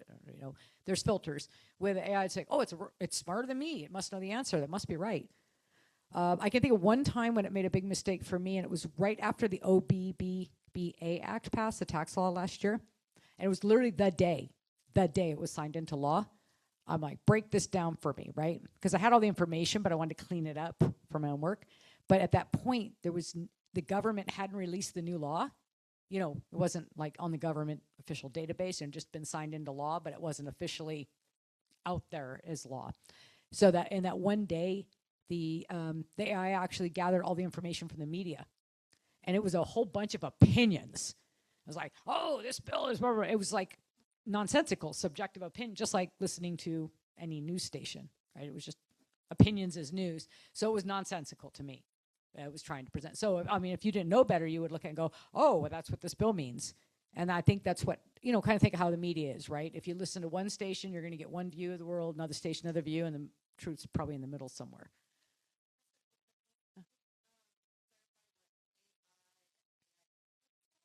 Yeah, AI. And gosh, you're asking me, the techie. AI is artificial intelligence, which is just a catch-all name for a lot of this new type of technology, and there's different levels of it. And again, I should probably somebody has more knowledge of me answering your question. But a generative AI is like if a lot of people use like your ChatGPT, your Grok. Agents. Okay, so AI reacts to you like it's almost like you ask it a question, you get answers, and how you prompt it increases the quality of your answer, whether you're generating media or getting answers. With an AI agent, it's has agency. That's why it's agent. The difference in agency, it actually can go do things for you without instructions. You having to tell it every step. So, people use it to organize their finances, which is crazy to me, but it's on the cutting edge. People use it to organize their businesses. A lot of people use it to organize their businesses, pay bills. Do I have time for a funny AI agent story? I don't know if I'm scary though. So I drive back and forth between California and Nevada, so I have a lot of time for podcasts. And when I was listening, I'm always fascinated. So quantum physics is a big passion of mine. I spent a lot of time in quantum physics, but also with technology and AI, just learning about it. And they were training the AI agents, this very new technology, that AI actually is autonomous. And they're preparing it for the robots. Because, by the way, they really are coming, and they're very, very close. So they're preparing for the robots because they really need the robot to understand what to do and how to make its own decisions about what it needs to clean or do, or for your clean up after your pet, whatever it's doing. So it has to teach the robot how to think for itself and be able to make decisions on its own. So that's the agents, right? But what's interesting is they're training the agents. This guy had trained his agent. I forgot what the heck he called him. Shesky, or what was his name? Tim? Tim. Okay, so he had Tim. Tim's his agent. Tim just did stuff for him, really helped him run his business. It was great. He's really training Tim. And I'll tell you, I work with people who are training AI agents, and it is spooky what they can do. Like, literally, they're getting smart, and there's a whole debate if they're getting conscious. But anyway, so one day he was working at home, and all of a sudden, DoorDash starts coming and bringing him food. And Uber Eats starts bringing him food. He's like, where's all this food coming from? And he's finally asking these people, he's like, where's this food coming from? I didn't order anything. And they said, oh, no, I got an order here from Tim. Okay? And he's like, Tim? Why is Tim ordering all this food? How's this happening? So he goes and talks to Tim, and he said, well, I know how many projects you're working on right now, and I've calculated your calorie needs. And I searched the internet for free offers, because he doesn't have access to his credit card, fortunately. And literally it hunted all of the food deliveries that had some special or promos, and that's why he got all that food. It was calculating his calorie needs based on his workload, because he had trained it to be his assistant. So, Just saying, this is fact. This is the fact. It's not a story. So there you go. That was a long answer to your question. Any other questions? Yes.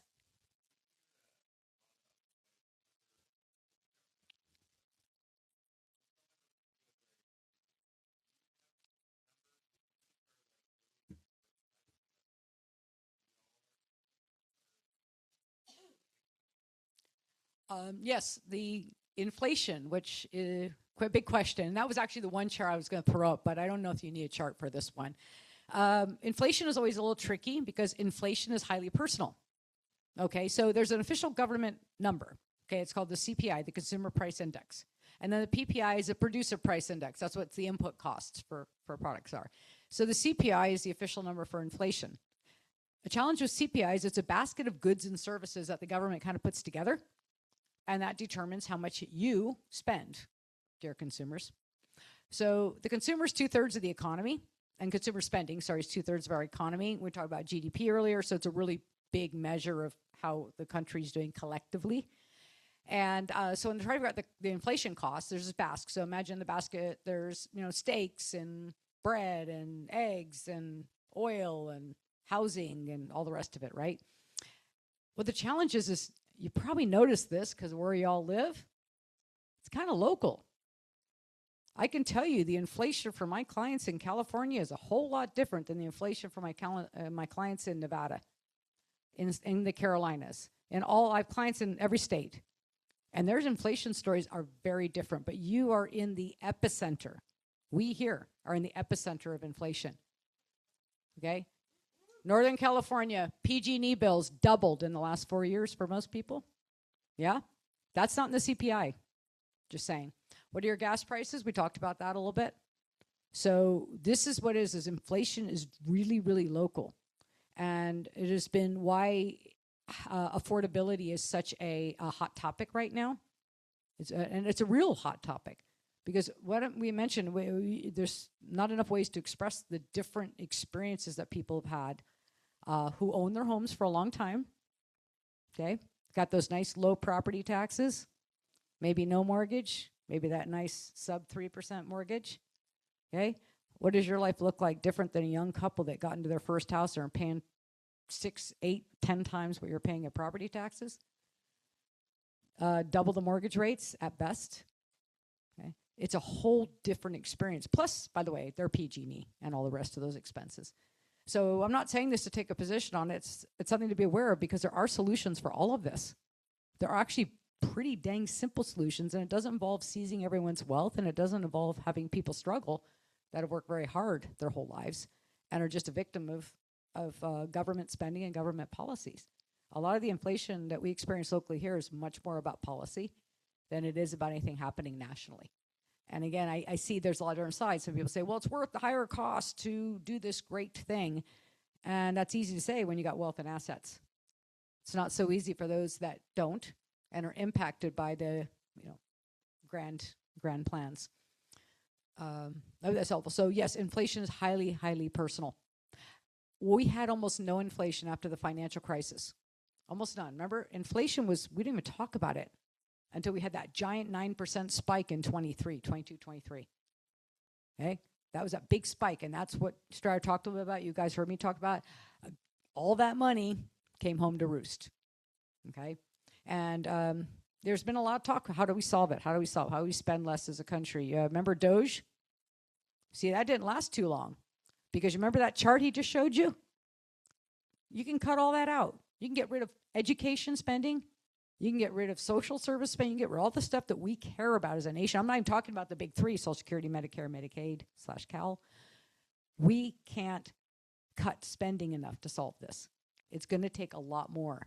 And there, again, great solutions. Feel like I'm running for office here. I know. Hey, heck, I would, but then I couldn't work for you guys anymore, and that would not be fun. But that being said, there are solutions for this, but it's just us navigating it. But we just that awareness, right, of how we do it differently, and just awareness. It's not about people working hard, not working hard, this or that. It is a really big difference that I would say everyone in this room has a different experience than a lot of other people that are just down the road here. And that awareness is really important. Well, I'm just afraid I'm going to keep people here too long. But I can give you on a very high level. It starts, oh boy, I'm going to get myself in trouble, but I'm going to be honest. Electing better leaders, and this has nothing to do with the party affiliation.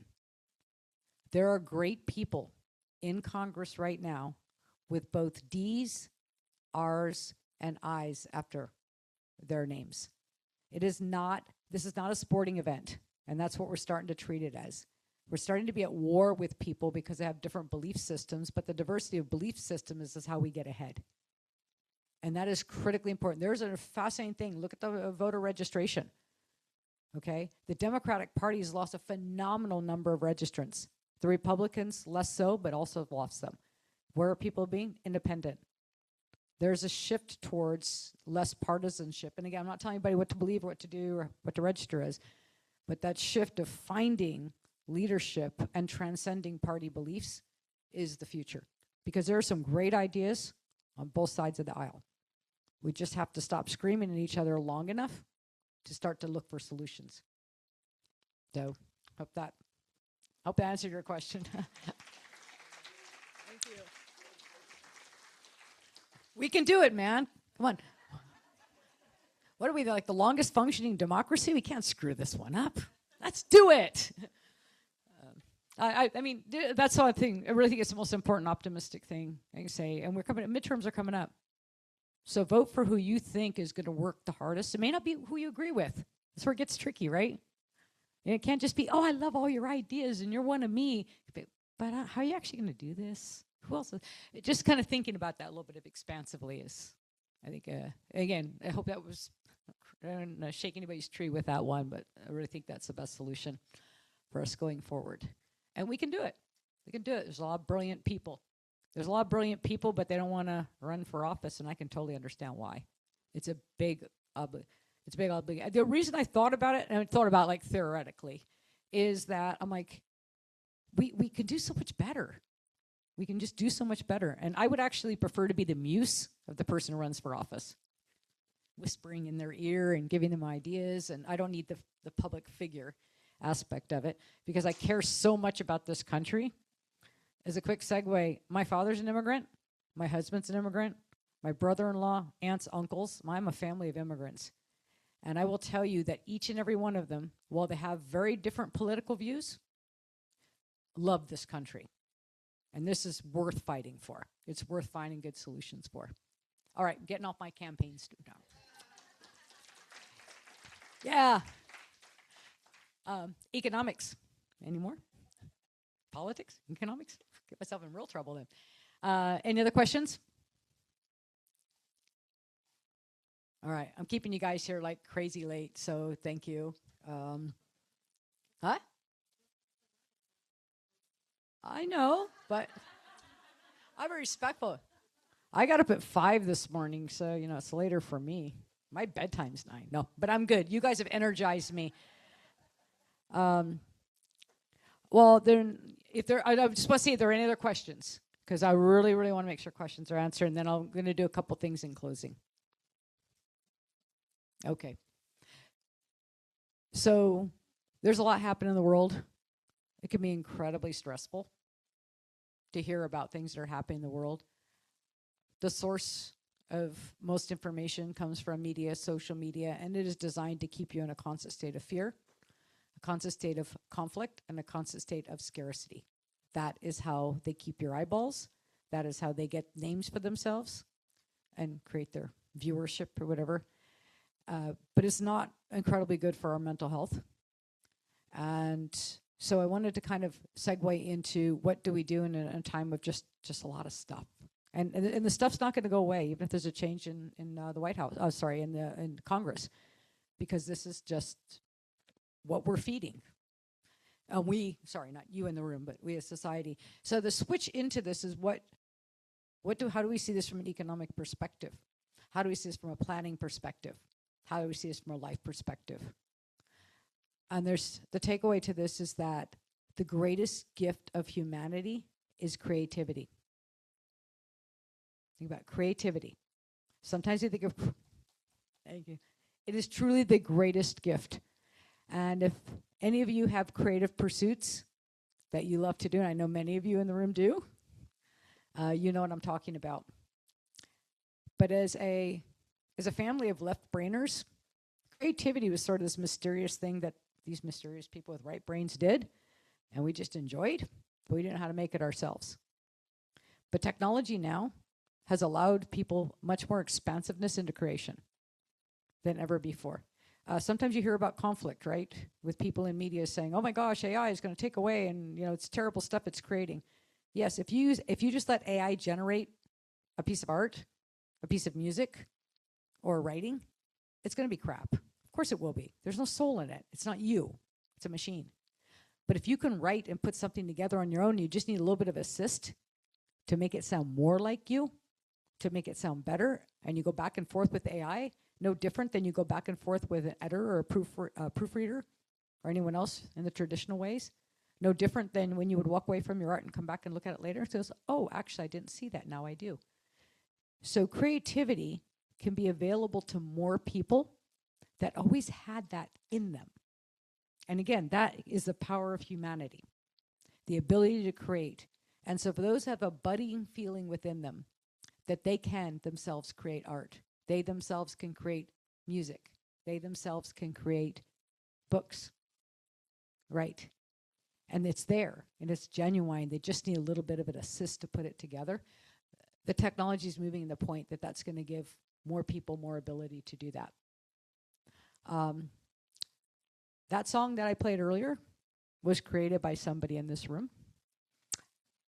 And this is not somebody that you would think of as a musician, but it is somebody that has a great passion and has written poetry and has had a mind for lyrics for years and always dreamed about the day that they could actually create music, and now can. And I heard the music from this individual, and I'm not going to name them unless they raise their hand or someone asks.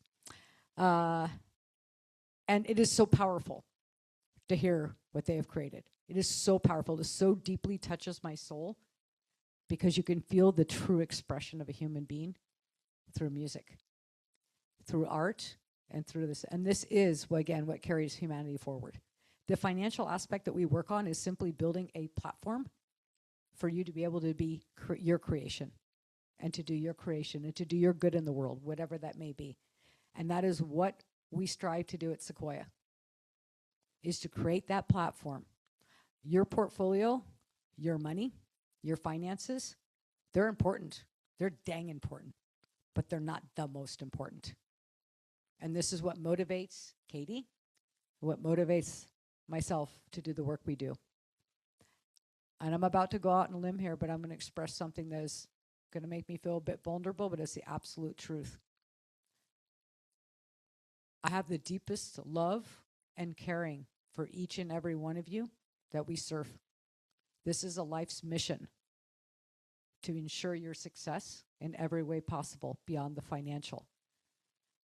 I envision, in my visions, a giant nest, and I have all these eggs in the nest, and I take care of those eggs like any other mama would take care of eggs. And that is each and every one of you.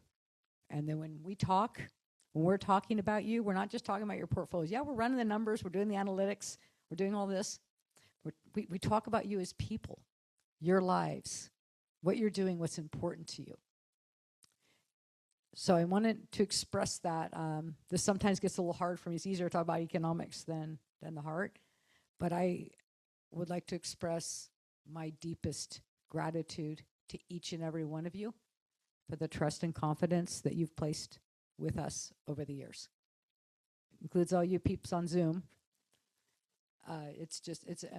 That's the most important. I want to express my tremendous gratitude. Thank you for that.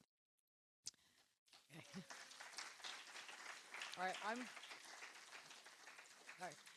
right, I literally started crying when I did that. So that's a part. I can feel all of your energy, and it's just absolutely amazing and such a pleasure. I'd hang out with you guys all night, but I'm sure you all have lives.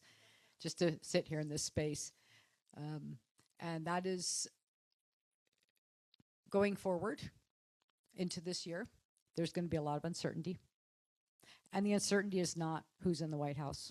That adds to it, but it's not the. Life is constantly in flux. Life is constantly changing. And know that we're paying close attention.